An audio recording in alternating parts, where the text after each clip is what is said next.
You see the one that says Ebony on the bottom right?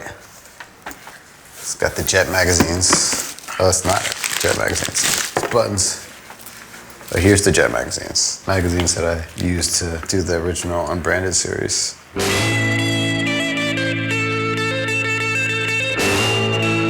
Looking at an advertisement from a certain period of time is like hopping into a time machine, because the only way that you can really understand it is to go back into the mindset of that time. Here's Maya Rudolph. Her father, Dick Rudolph, was married to Minnie Riperton, a famous African-American. Interracial marriage wasn't even legal in a lot of United States when this picture was taken.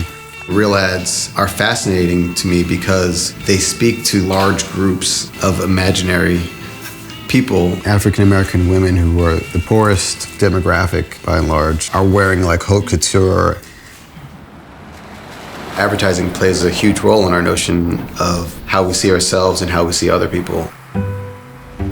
We say you can't judge a book by its cover, but then we go about training everyone to judge books by their covers. And advertising relies on prejudice. These kind of people care about these kinds of issues, so we will speak to them in this kind of way. I was doing a project called Branded where I was making images that look like ads, but making them as a commentary on the present moment and history. The way the Unbranded project started is I just thought by removing all the text and logos, you could see what's really being sold.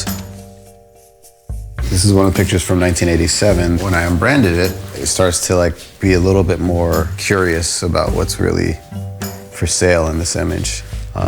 It's funny looking at the difference in the printing styles because I must have gotten it from a different 1987 magazine.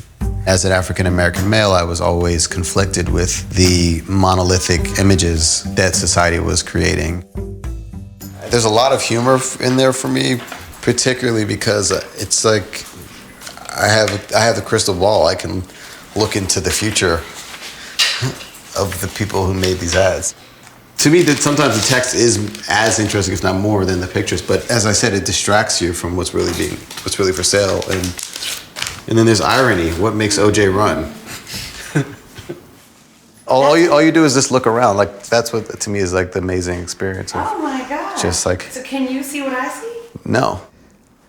I feel it's important that we take responsibility in actually mining and looking at the images that our society is creating, so we can really get a broader perspective of our time. You see this one over here? Okay. Hold it up. Yeah, you can just... Wow.